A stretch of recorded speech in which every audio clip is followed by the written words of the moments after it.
Hey, welcome to the Game Historian panel. If you guys don't mind, I'm just going to go ahead and start. Is that okay? All right. How's everyone doing? Good. Welcome to Retropalooza. Thank you.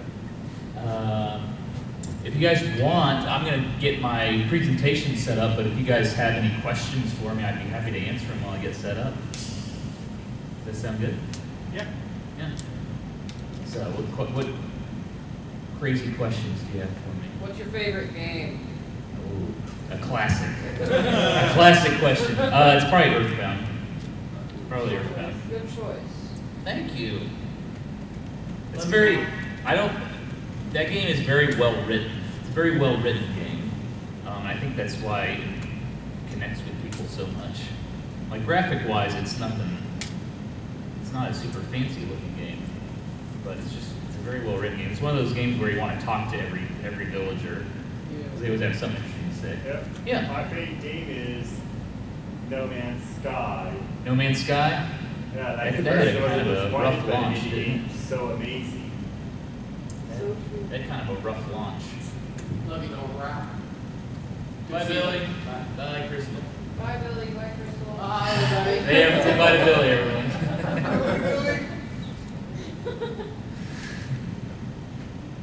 Yeah. Any other questions? What's your, like, how far back do you go, like, for your, like, history? How far back do I Just go go? for everywhere? What was or- the first game ever made, ever? Oh, that's still up for debate. Oh, What's yeah. considered the first video game? There's a whole, I can't even get into it. You There's did. just a whole controversy. Like, well, that's not technically a video game because it was on an oscillating radar scope, so technically it doesn't count. And then it can go all sorts of ways. How far back do I go? I don't really have a limit or anything. As far as you go everywhere, though, you study all the different gaming consoles and Yeah, stuff like. yeah, absolutely. What's your favorite one to talk about? It changes every year, I feel like. So like right now I'm really into 1991. I don't know why. It's just, the birth of the 16-bit generation, kind of the peak of the NES 8-bit era. So I don't know, that transition is interesting to me right now. Like all of my videos this year have been about something that happened around 1991. And that's not a coincidence. So. I have another basic one. Okay, hang on. You had your hand up back there, right? Yeah. Yeah. Can you give some context around the oil up quote? Oh my god. All right. First I'll explain this. If you're familiar with the show The Game Chasers, they have a clip of me saying "oil up and hit the gym with me." Here's the context of that quote. It was 2012. It was in Las Vegas. I was meeting the Game Chasers for the first time because we were at a show. And I had Billy's phone number. He didn't know what my phone number was, so I said, well, I'm going to prank him. So I texted him and said, hey, do you want to oil up and hit the gym later? And he was just like, who is this? And I was just like, you know who this is. And so we kind of went back and forth. And I was so when he made the episode about the convention, he interviewed me for it. And so I was just explaining the joke to everybody. And he just took that snippet. So he had the last laugh. So there you go. That's the context of the quote.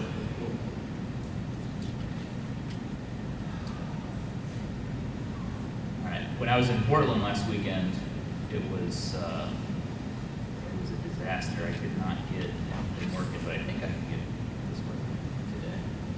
Hello, everyone. Hello.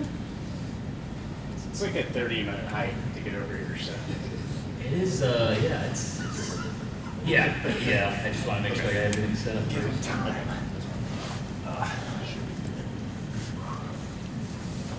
We're gonna do some stuff first.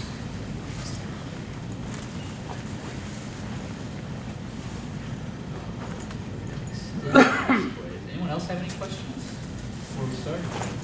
Yeah. How many folks do you have hoping you would do like research, or is it pretty much you doing? Well, there's me, there's myself, and there's I. I do all of it. Yeah. Well, my wife edits my scripts, so she majored in journalism. She's a very talented writer. I'm not so good. So she takes my jumbled words and makes them sound much better. So that's kind of that's how that process goes. Most historians aren't great writers. It's true. So I'm lucky that I have my wife to help me make my words sound much better. What grade and subject did you teach prior to this illustrious career? Oh, I taught, I did student teaching in high school, social studies, but I think it was called like world geography. But it's not like I was like, here's where New Zealand is. It was none of that. It was just like the history of the world, basically. And then I also taught, I was the school news guy, so because I knew about like video editing and stuff, and I was like, yeah, I can do a school news club. So the kids would come in at like 3 o'clock and we would film the school news. And that's what I did. School news was not very exciting, especially in a middle school. Did anybody think you were a student? Oh, all the time. People thought I was a student all the time. Yeah, I looked very young. I hope I still do. You did. But yeah, all the time.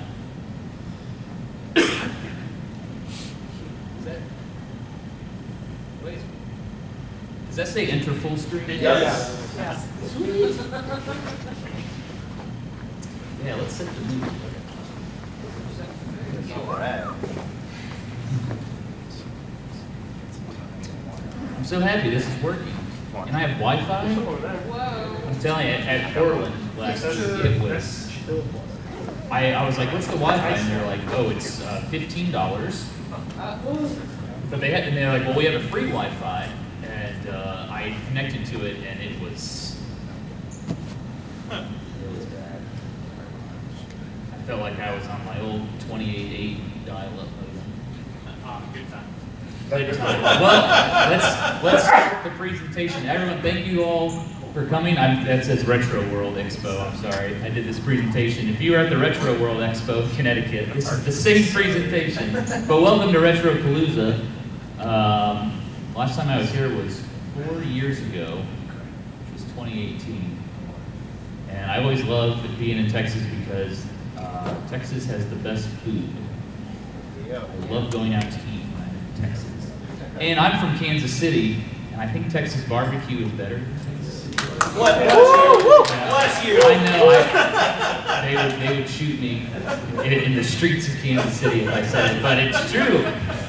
I went to a place in Austin, and I just got beef brisket, and I was just like, in Kansas City, they put sauce on everything. And then in Texas, there was no sauce, and I just ate it, and it was just delicious. I was like, well, if you don't need sauce, that just means it's good barbecue, right? So, I want to jump right into it because I don't know how much time we have. So I'm just going to start with a trivia question. What do you guys think is the best-selling Super Famicom game of all time? So this is the best-selling Super Nintendo game in Japan. Mario 3. Mario World. Mario World is a very good guess. That's the second best-selling game. Street Fighter 2. Oh. Another excellent guess. I believe that is 4. Yes. Mortal Kombat? No. Surely it did. It's Not Zelda, another good guess. It's not Doki Doki Panic, is it? Final Fantasy 6? Yep. Final Fantasy VI is another great guess. It is not Final Fantasy VI. And it's not Dragon Quest. A puzzle game of some sort? No. I'm sure you've all played this game. It's very popular. Not Tetris. Yoshi's Island 2. Yeah, can we have a hint? A hint? It's a Super Famicom game. There are 8 playable characters. Oh, Mario Kart. There you go. Super Mario Kart. There it is, yeah. Super Mario Kart. The best-selling Super Famicom game of all time. It was developed as a small side project at Nintendo's Entertainment Analysis and Development Group.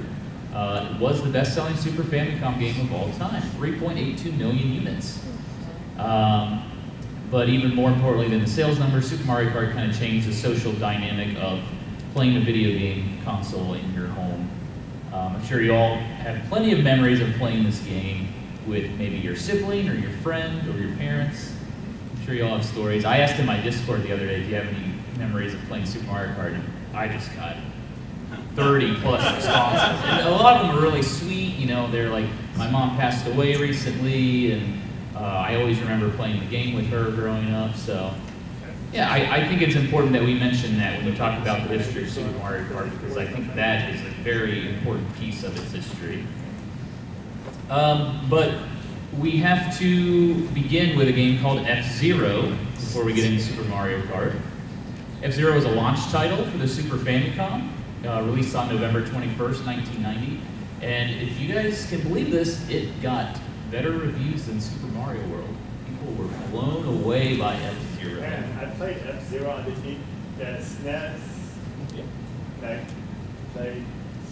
played F-Zero and SNES, and it's one of my favorite racing games of all time. It's a good racing game, but there's one big problem with F-Zero. One player. Single player game. Yeah. Yep. And that was a big problem with Shigeru Miyamoto, who was the chief producer at Nintendo.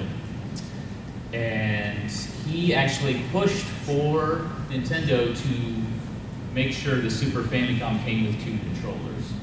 He was adamant it come with 2 controllers because he didn't want developers to ignore making multiplayer games. He said if they don't have to worry about someone going out and buying another controller, then they should think about multiplayer when they make their games. In fact, the Super Famicom did not come with a power adapter, and it did not come with AV hookups. But it did have 2 controllers. So Miyamoto said, I want to make a racing game for 2 players. I want to take advantage of what we did. Super Mario World was a 2-player game, but you couldn't play at the same time. It took turns, you know? So maybe it didn't really count for Miyamoto. So Miyamoto took this idea to 2 of his colleagues. On the left there we have Hideki Kono, and on the right we have Tadashi Sugiyama. Hideki Kono joined Nintendo in 1986. His first game was a sports game called Ice Hockey. Any ice hockey fans in here? Yeah, it's a fun little game on the NES.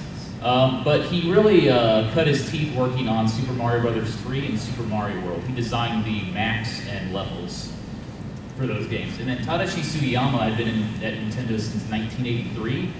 He was a designer. He kind of worked with Miyamoto in the creative department early on, and he designed the characters Popo and Nana from Ice Climbers.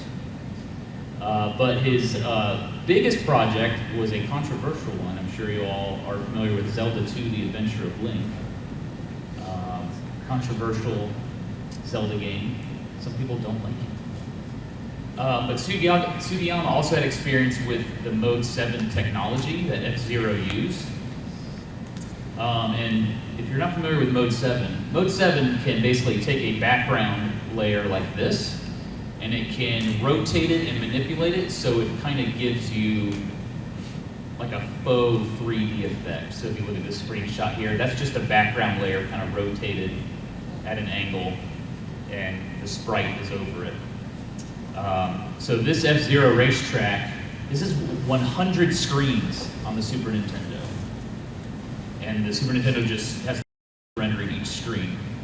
And so Hideki Kono and Sugiyama tried to make a 2-player F-Zero game, but they realized that the Super Famicom, it could technically do it, but it was very, very difficult. And so they said, well, maybe we can change things up a little bit. And so they kind of made a smaller racetrack with a lot of twists and turns. F-Zero, if you look at this racetrack, you notice how it has these super long straightaways?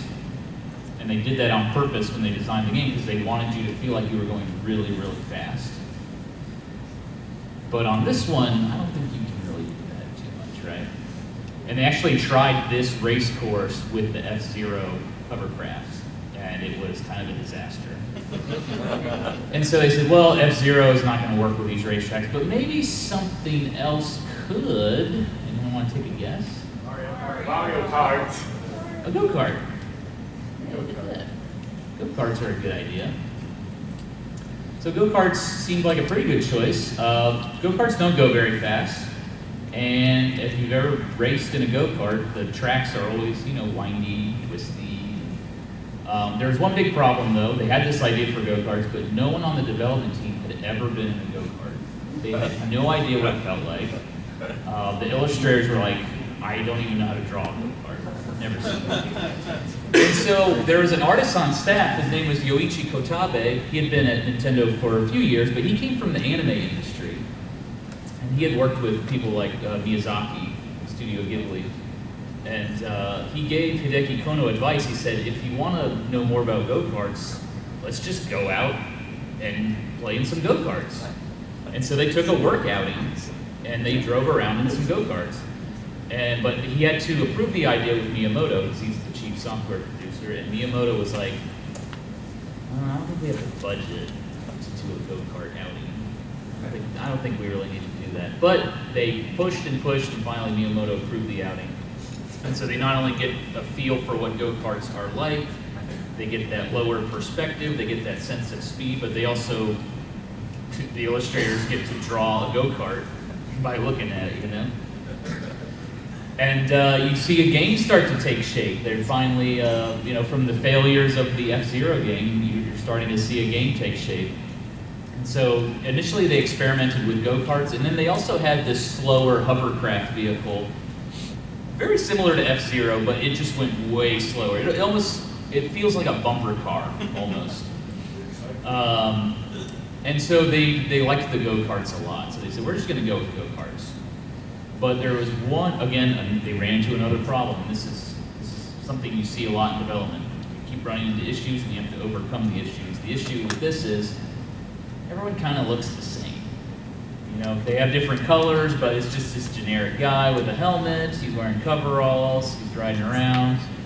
And so from a design standpoint, it's not super exciting.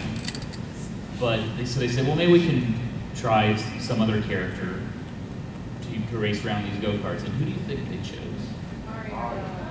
Mike Tyson. Chose Mario.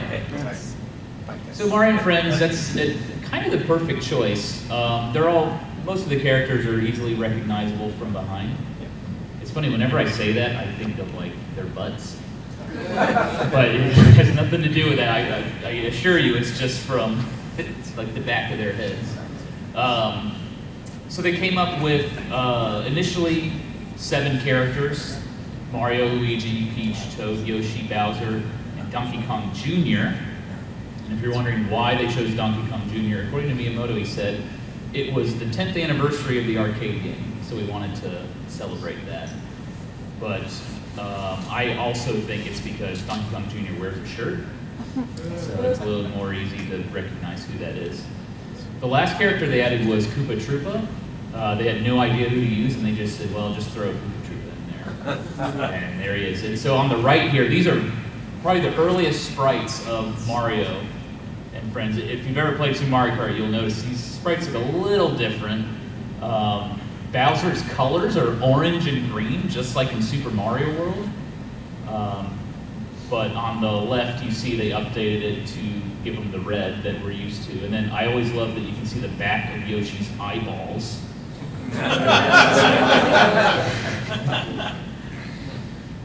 So they added the characters, and then they also gave them different characteristics. So Bowser and Donkey Kong Jr. are very, very fast, but they take forever to reach their top speed.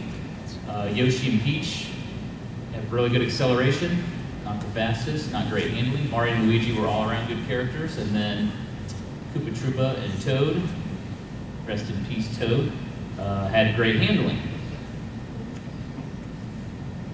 Okay, so now you have Mario. You're going to make a Mario game now, and Hideki Kono had worked on Mario World and Super Mario Bros. 3, so he said, well, we're gonna make the game take place in the Super Mario World universe.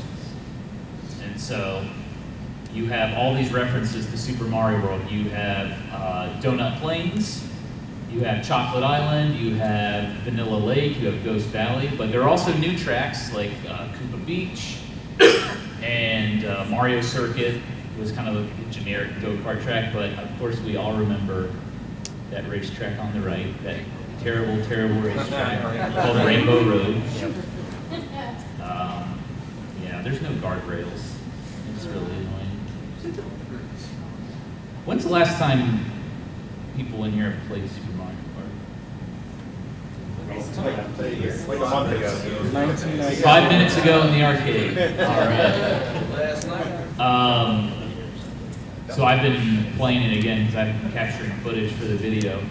When I was a kid, I played with my best friend, and we would always play 2-player. If you've ever tried to play this game single player, it's really hard. This game is very difficult. When you get to 150 cc class, it is just brutal. And actually, when magazines reviewed this game when it first came out, they mentioned that it seemed unfair, like what the computer could do and what you could do. But anyway, next you had to add items to the game. This was not a new feature to racing games. There's plenty of racing games before Mario Kart that had items. If you all had ever played like RC Pro-Am on the NES, there were power-ups you could get on the track. But Mario Kart, I feel like, kind of took items to the next level in racing. They wanted to elevate it beyond a traditional racing game. So, of course, we all remember the items you see up there. There's the speed mushroom, the coins, the red shell, green shell, banana, the feather, the lightning bolt, and the star. And if you're wondering what the blank spot is, that's the ghost power-up. You could only use that in battle mode. You could not use that in the Grand Prix mode. What was interesting is when they first added the items, they just made it so you could have an equal opportunity to get any item. Even if you were in first place, you could get like the lightning bolt. And they quickly realized, wow, that's kind of unfair. If you're in first place and you have the lightning bolt, you have a huge advantage. So they added probability to getting items. And there's a chip on the cartridge called the digital signal processing chip. And this just helps the Super Famicom run extra calculations. And so they needed this chip to add that probability to the game. So if you're in last place in Super Mario Kart, you're more likely to get like a star or a lightning bolt. If you're in first place, you're probably gonna get coins or like a banana peel, you know?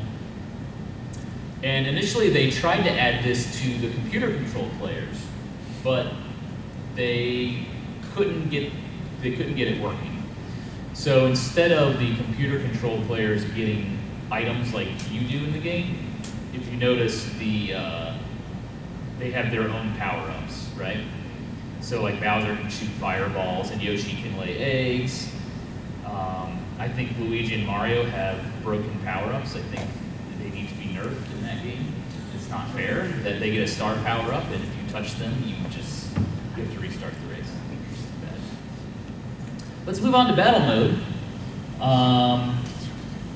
So if you look on the left here, they did experiment with a few different battle modes. And one of them was called Gun Battle. And basically, Mario on top and Luigi on bottom, you would shoot these like ball attacks at each other.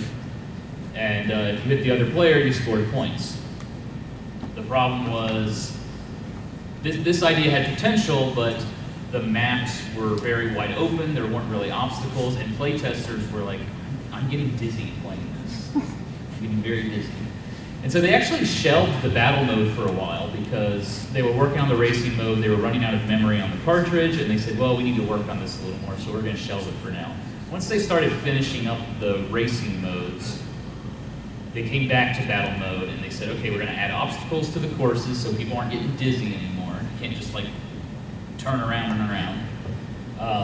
And then instead of the ball attack, they had the items now. So they replaced that with the items. And that ball attack became those balloons that rotate around your cart. And you get hit 3 times, you lose the game. And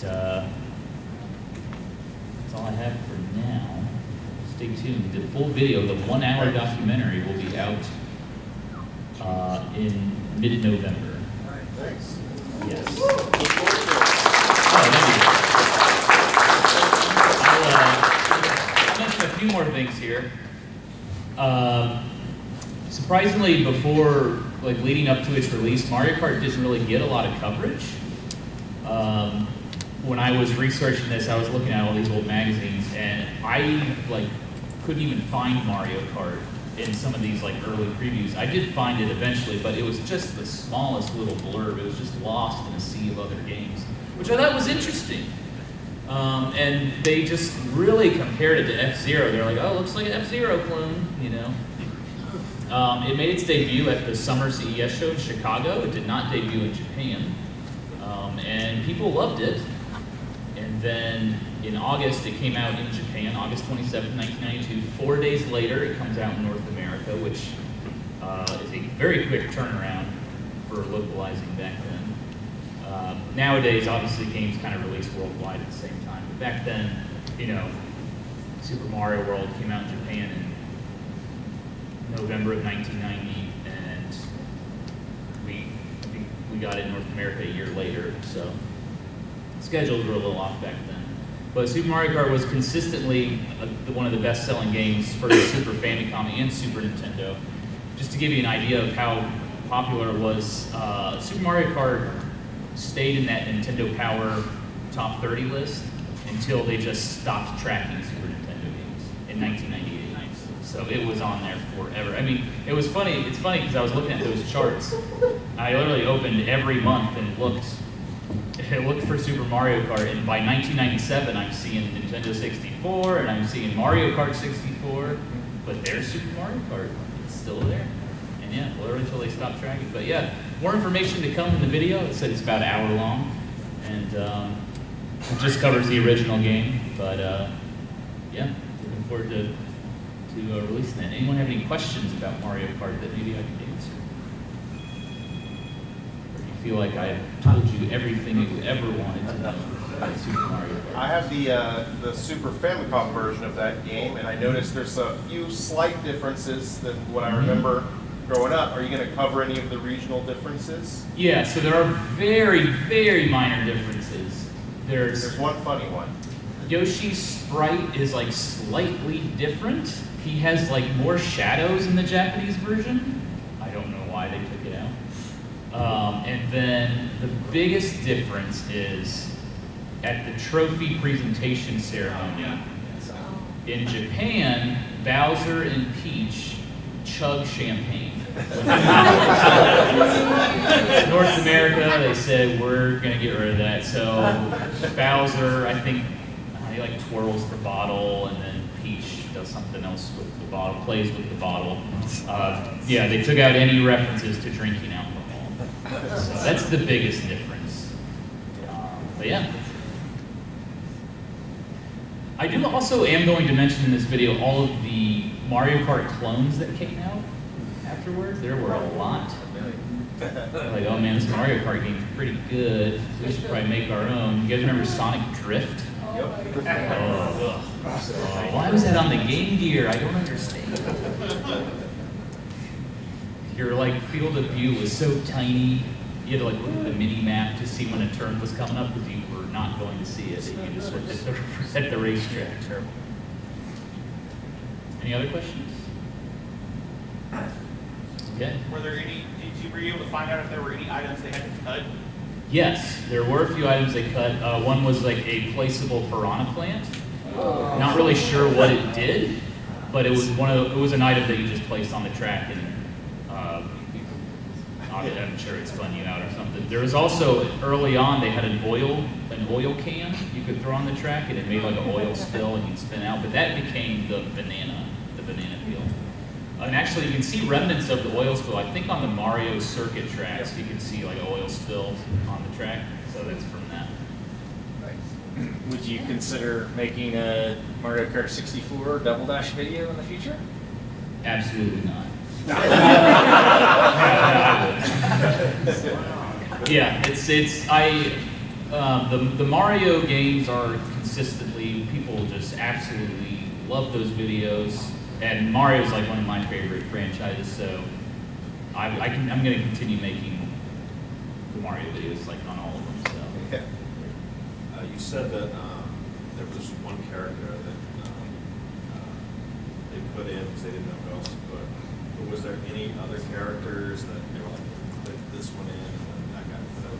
Or was that just the So there was an interview with Hideki Kono and Sugiyama, and they joked about testing out Goomba. But the interviewer was like, but he has no arms. Like, how do you control the cards? Yeah. But I think you know, back then as far as like the main cast of Mario, there weren't a lot. Not like the cast of characters we have today, right? So yeah, I think they were pretty set on those 8. Passenger? Like in Double Dash. Goomba on the back of the roller. The sidebar. Yeah. What's that? My go-to?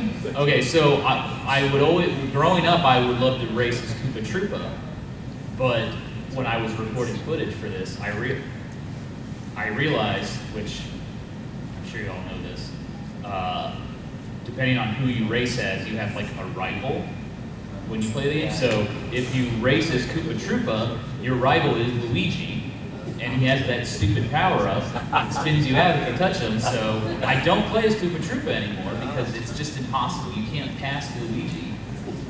So I play as Toad now. He basically has the same stats as Koopa Troopa. Who's Toad's rival?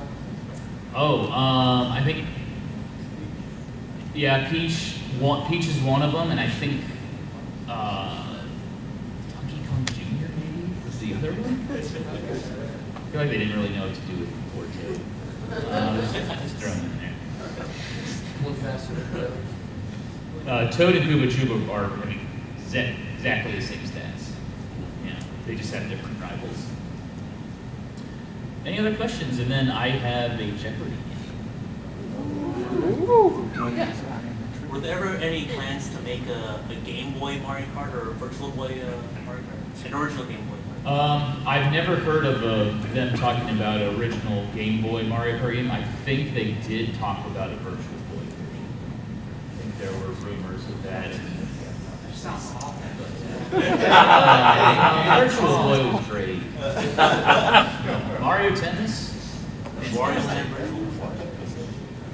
Seen all that stuff going red? Your eyes? Oh my God. The Mario movie? No, it looks good. The animation looks good. I just don't know about Chris. I just don't. When at the end of the trailer it goes Mushroom Kingdom, here we come. Have you heard the French version of that trailer? No. Whoever does Mario for the French version, that's perfect. Let's bring him over.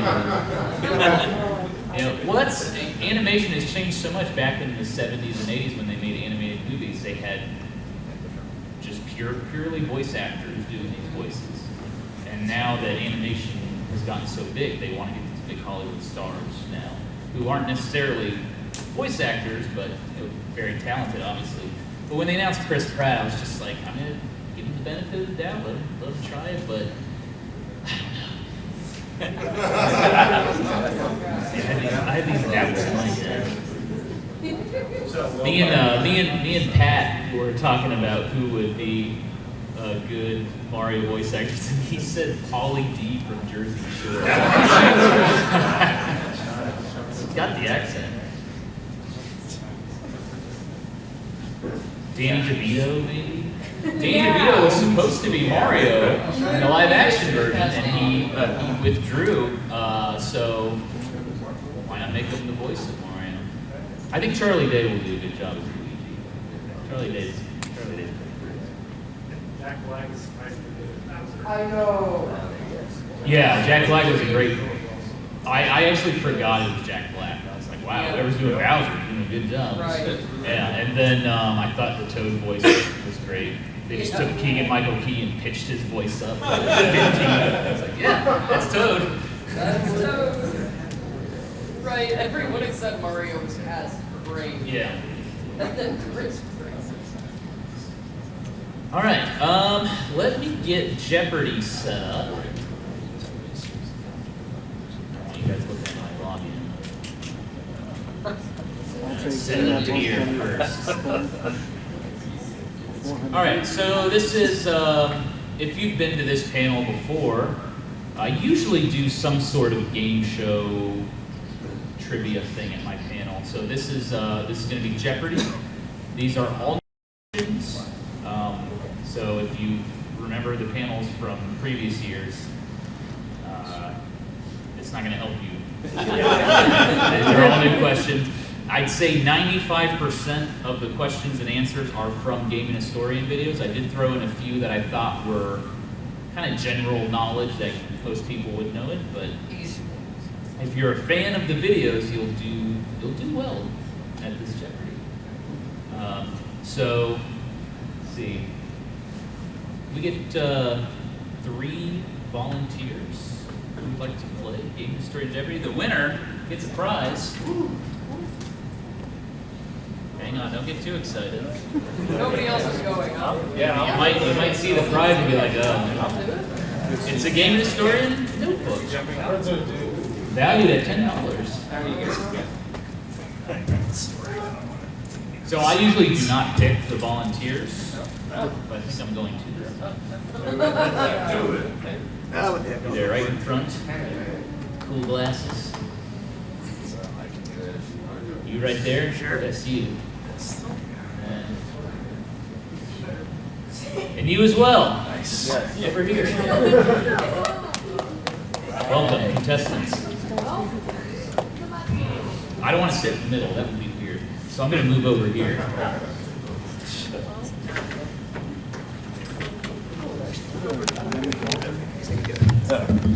Come on up, everyone. Oh, wow, that mic's cool. I feel like I'm at the stockyard show. We got cows, we got... Okay, please, oh, yes. Please introduce yourself. My name is JD. Hello, everyone. Hi, JD. Hi. What's your name? My name is Willow. Willow? Yes. Like the movie? Yeah. Oh my God, yes, the movie. Yes. I know what you mean, but no. Oh, okay. Before your time, definitely. Yeah. Probably, yeah. You know, I think, did they make a... It's coming out on November 30th. Yeah. It's just coming out on Disney Plus. Yeah, I'm excited. I love Willow. And you on the insert. What is your name? My name is Jeremy. Jeremy. Well, welcome to Game Historian Jeopardy. Does everybody have a phone? No. Oh, no. They can't cheat. So when I first got this Jeopardy game, it was very basic. I would have people like slam on the table to buzz in. But they've updated this software. You can use your phone to buzz in now. It's very cool. Well, now I have to slap the table. Yeah, so maybe we won't play with the phone buzzers. We'll, you two gentlemen in the front row, you're in the education field. You won't lie to me. Will you tell me who buzzed in first? Thank you. This is our chaperone. He's got a phone. Oh. Well, then maybe we can play with the phones. Okay. Okay. Let me get the HDMI cable here. Sorry, I'm gonna mess everything up.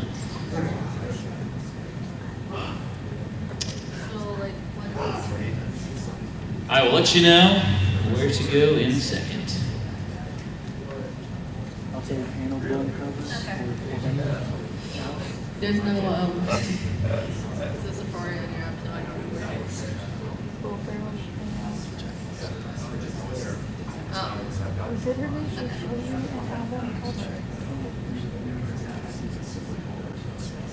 All right. So we're going to play Jeopardy. How many teams? There are 3. We're going to do question and buzzer on the phones. Okay. Please go to playfactdial.com/join. So playfactile, playfactile.com/join. Go, JD. And then you'll have to put in the code, which is 8966. All right. I'm in. Yes. And yeah, so you have to choose your avatar. You can be like a fruit or a vegetable. Okay, so we have Potato has joined, Celery has joined, and Camel? All right, so you were Camel, sir? I am Potato. And you're Potato? Don't mind me, I'm trying to pick something. Okay. I think right now you're Celery. Okay, I'll just pick this one. Oh. What do you got? It says no team spot. Oh, did someone join from the audience? Naughty, naughty, I'm gonna delete you. You can rejoin. Well, Still funny, though, still there goes funny. the hippo. Thank you. You have been banned from Retropalooza. Please leave. Is Factile free? It is. I'll pick that one. There is a free version, but it's not like. It's not. Yeah, it's like $3 a month Pick the random though, one. for the full version. Yeah. Okay, is everyone ready? Yes. All right, we're gonna go full screen here. You should be able to see the question on your phones when it comes up. So the categories are randomness, mistakes were made, let's go to court, name that game, hardware, and games that start with the letter Q. What? Okay. Just Cubert's one of them? So thinking of a number between 1 and 20. 18. Okay. 20, not 22, I had 12. Okay. 67. It was 12. So, Owl, please pick your category.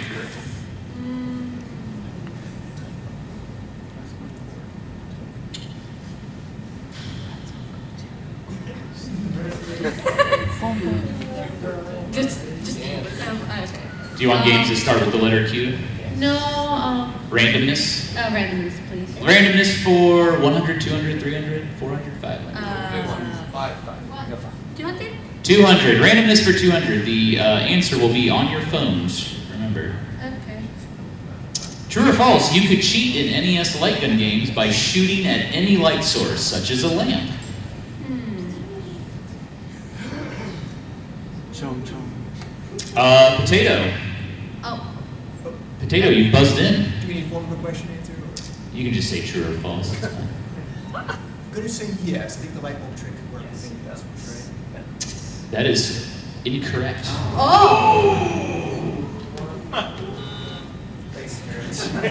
was that? Buzz. Were you able to buzz in? I buzzed in. Wait, I don't know who buzzed first. Were you able to buzz in? I buzzed in. Oh wait, hang on. It's my fault. Oh. Okay, yes, Owl buzzed in. Oh. What is the answer? Oh. Like mine false, you know I was wrong. So. He said true, which was wrong. Wait, did I? Wait, who buzzed in? You were buzzed in. False. That is correct.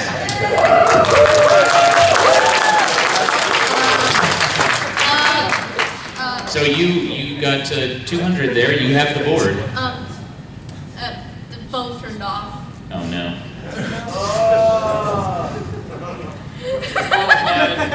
No, I'm not disqualified. It's just I don't know the code on the phone. Actually, you know what? Let's put the phones away, and we'll just slap tables. Sound good? Okay. Yeah. We'll make it easy for everyone. Okay. So, Owl. I'm just going to refer to you by your avatar. Okay. Owl, you have the board. Okay. Would you like randomness again? Why not? For 300? 400, 500? Let's go for 100. Just make 100, all right. This Mario character is known as Kinopio in Japan, roughly translated as Mushroom Boy. Camel. Toad. That is Toad. Yay. All right. Toad, you have the board. You're not Toad. You're Games that start with Q for 200. Games that start with the letter Q for 200. Developed by id Software, the makers of Doom. This first-person shooter. Camel. Quake. That is Quake. Wow. Still on the board. Yep. Hardware 200. Hardware 200. Answer, don't touch. This laptop-looking controller for the NES lets you play games without pressing any buttons. Mega Jet. It's not the Mega Jet. I'm imagining in my head. Yeah, I've seen it, but I don't understand. I think I've also seen it, but probably. You've seen it in your dreams. Dreamt about this device. Just drunk. It's the activator. Oh, so you're closer. It's the same. I forgot. You don't have to buzz in. All right, we're gonna move on. Timer's up. It is the U-Force. The U-Force. Nothing comes between you and the game. Camel, you still have the board. Name that game 200. Name that game for 200. So a screenshot will appear. Sorry, yeah, you're gonna have to stretch your necks, but you are a camel, so this should be. Right. Oh, what is this? Oh, potato. Oh, Secret of Mana? It's not Secret of Mana. Good guess. Camel. Sega Densetsu 3. It's not Sega Densetsu 3.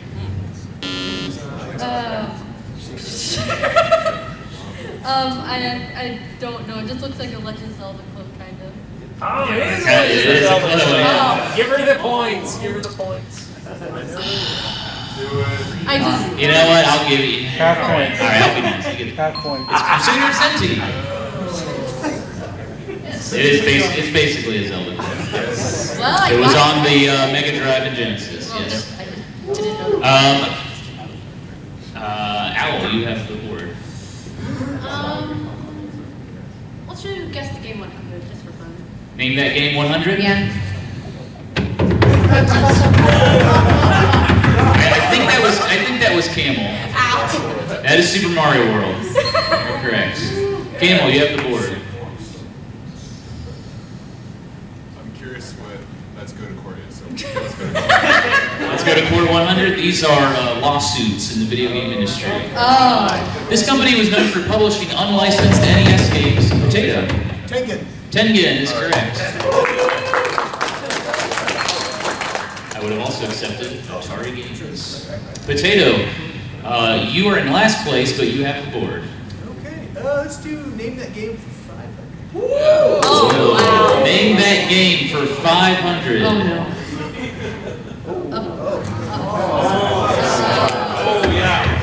Camel. Awesome Possum. Awesome Possum. You got it.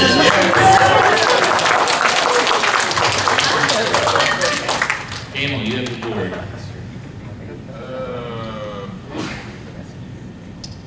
What's the second one? Mistakes were made. 100. Mistakes were made for 100. For Microsoft, 3 blinking red lights signify danger.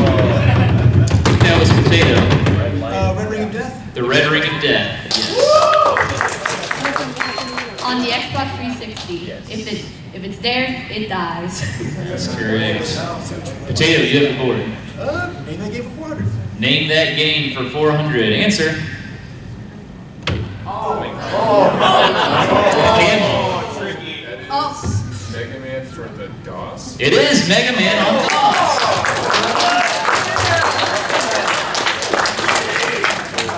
You have the board.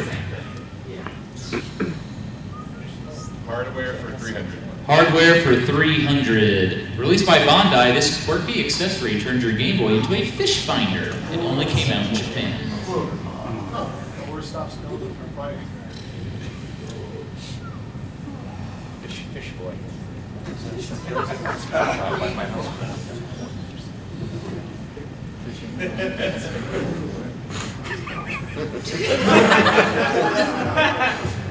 Right now, that reminded me of the Nintendo Toy Con. I know it's not this, but the Nintendo like Toy Con thing, like the. Topics. I don't know. It reminds me of that. Well, Camel, you still have the board. Let's go to court 200. Let's go to court 200. Nintendo sued this company, the makers of Game Genie, claiming the device created derivative potato. Was that Majesco? It's not Majesco.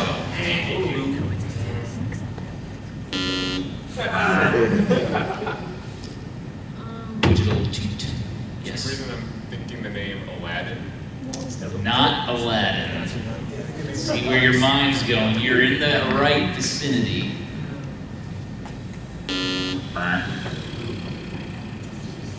The answer we're looking for is Galoopa. Oh. Also, the makers of Pound Puppies and Micro Machines. I believe, Camel, you have the board still. Name that game 300. Name that game 300. Answer. It is Mario Paint. Yes. Yeah. That was fast. You would just like the fly swatter. All right, you have the board. Games that start with letter Q 100. Games that start with the letter Q for 100. This isometric arcade game. Potato. That would actually be Cuber, wouldn't it? It is Cuba. Yes, you are correct. Potato, you are at negative $300. You have the board. Your game started with letter Q for 500. Oh, he's in comeback mode. This Atari arcade game was an early light gun shooter where you shoot ducks. It predates Nintendo's Duck Hunt game by 10 years. Oh, I think I've seen this. Oh, no. I also figured Kindle. Now, you could take a pretty good guess because you know it starts with the letter Q. Camel. I'm gonna guess Quack. Quack. It is Quack. I shouldn't have said that. That just made your brain turn a I think little he clearly more. said Q-U-A-K. I could hear it. Oh, I couldn't hear it. Camel, you have the board. Randomness 300. Randomness for 300. In 1992, Nintendo President Hiroshi Yamauchi agreed to purchase a 49% stake. Potato. Seattle Mariners. The Seattle Mariners. That's correct. Not in the baseball, sorry. Potato, you are at 0. But you have the board. Yay, you're not broke anymore. It's always Q's anymore. It's a game started with letter Q for 400. Games that start with the letter Q for 400. When you get a high score, Mario is featured in cutscenes around the world in this Game Boy puzzle game. Camel.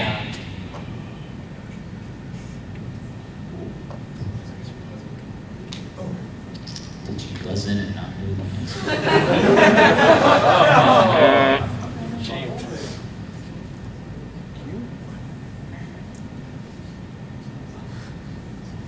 I thought Picross for some reason. I was like, that's not going to start with Q. The word Picross starts with the letter P. Yeah, of course. I'm going to have to say incorrect. Does anyone else want to buzz in? My mind is blank, I don't know. Yeah, it's always quite tough. Answer is kicks. It's funny, when this game came out, people were like, how do you say this? And so there's a little subtitle on all the like flyers for the game, and it was pronounced like kicks, but with a K. I've heard of it. Well, Camel, you still have the board. Hardware 100. Hardware 100. Created by LJN, this odd controller made you stand on a hunk of plastic. The rock and roller. Rock and tumble. No, rock and something. Oh. There's a beer. I can't accept that answer. I'm Oh. sorry. It has a name. It has a name. Yeah. Rock and roller. If I'm correct. Wait, did he say that? I thought. He said the rock and roll. It's Oh, not the rock and roll. I thought you said something else. Flip it around. Anyone? Well. Anyone? It's close. There's a beer named after it. Oh, you can't buzz in again. The answer is the Rolling Rock. Rolling Rock. Yeah. Now I remember. Camel, you still have the board. We've got, so name that game is gone. You've got some hardware, you've got games that start with the letter Q, you've got let's go to court, mistakes were made. Let's go to court, you can do 300. Oh, 300. Yes. Let's go to court 300. Nintendo sued this rental store chain, not for renting games, but for photocopying manuals. Potato. I think it was Blockbuster? That was Blockbuster. Potato, you have the board. I gotta finish out that Q category. Games that start with the letter Q for 300. There goes. This Nintendo 64 RPG. Camel? Quest 64. Quest 64. That's correct. Alright. Camel, you have the board. And a pretty good lead, Al. So you're at 1,500. Potato is at 300. Owl is at 300. Mistakes were made. Mistakes were made 200. Yes. At the very first E3 conference, Sega surprised. I think it was Owl? Owl. It was the Sega Saturn. Sega Saturn is correct. I remember. You have the board. And then Microsoft came and like, I said He said, you're being Sony. I meant Sony just came in like, well, we're gonna make our console a lot lower. Ours is $100 cheaper. $299, end of speech. And then the Sega Saturn never sold out. So you've got randomness, mistakes were made. Let's go to court or hardware. What would you like? Today.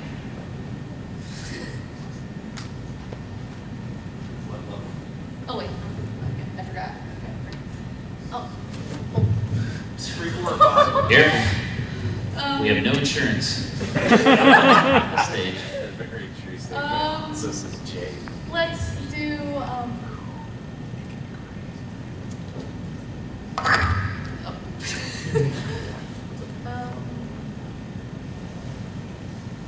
let's do the one that the mouse is on. Sure. Let's go to court. Oh, let's go to court for 400. I was like, there's a mouse? I meant the like. In 2002, this sportswear company sued Sega for stealing the sequence, theme, tone, characters, mood, pace, and music for one of their ads.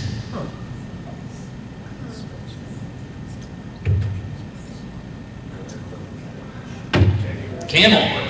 Adidas. It is not Adidas.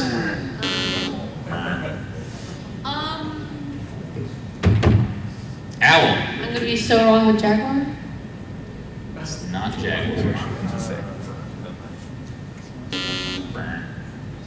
I got nothing. Potato admits defeat. The answer is Nike. Oh! Nike. That was so simple. Sega. Well, Al, you have the board still. Do you want to do let's go to court 500? Finish it out.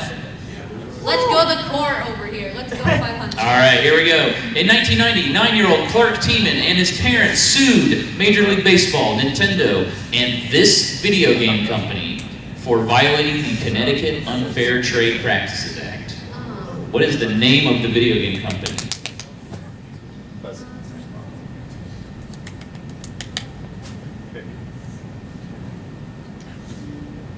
Camel. Sega? It is not Sega. Did Owl listen? I did. No, that was not me. Yeah, that was me. Oh, Potato. Was it Electronic Arts? It's not Electronic Arts. Okay, let me. Nope. Okay. The answer, LJ. Oh. LJ. I was joking. Well, Owl, you still have the board. You are in second place currently. You're down by $500. So you have hardware, mistakes were made, or randomness. Let's just do hardware. Hardware for 400. Yeah, I know. Released in 1990 and only in Japan, this success rate for the Mega Drive brought the world of online gaming to consoles.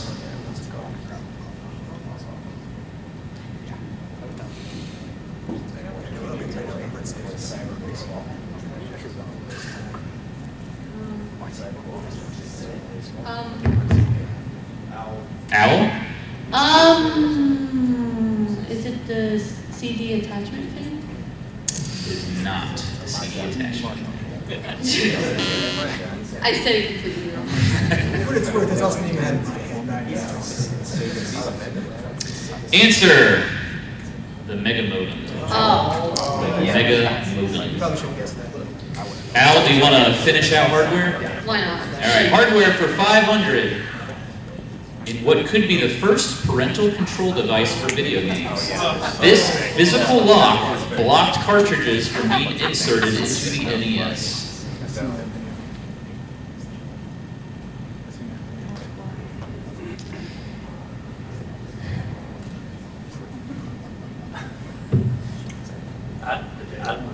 Potato? Ooh. Uh-oh, did he accidentally buzz in?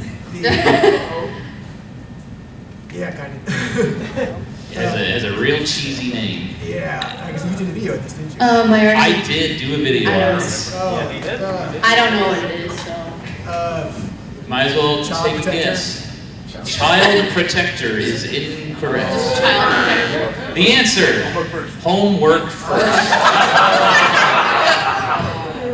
It's homework to do this. Yes. My favorite thing when I was researching that video, I discovered his father invented kitty litter, and I was blown away. The guy that made homework first, his father invented kitty litter. They used to, instead of kitty litter, they would use sand. It would just get everywhere, and it wouldn't clump that well, and this guy invented kitty litter. Changed the world. That was, okay, As that's. someone who has 2 cats, changed my life too.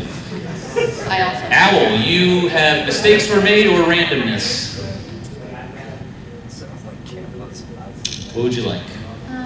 Mistakes were made. Mistakes were made for 300. In 1991, Nintendo rebuffed Sony and made a deal with this electronics company, Camel. Phillips. Yes. Biz Phillips. Yes, I know what happened to that. Great game. Camel, you have the board. Mistakes were made or randomness? Randomness 400. Randomness for 400? Final category. 400. Before Super Mario Maker, Capcom was making this game a Mega Man themed level creator. Unfortunately, it got canceled. I know a fan game. I don't know if it's official. There was an official game. I did a video on it. Completely don't know. I think I've heard of it, but I don't know. The lesson here is we just need to watch your videos constantly. Clearly, you guys need to watch more of my videos. Yeah. The answer is Mega Man Universe. Oh. Yes. Camel, you have the board. Do you want randomness or mistakes were made? Randomness for 500. In 1987, Shigeru Miyamoto and other staff members visited this theme park for inspiration. It's possible it influenced their next game, Super Mario Bros. 3. Owl. I'm gonna be so wrong, but.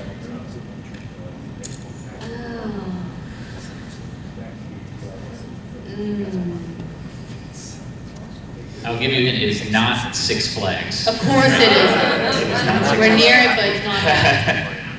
What's your guess? I'm gonna be so.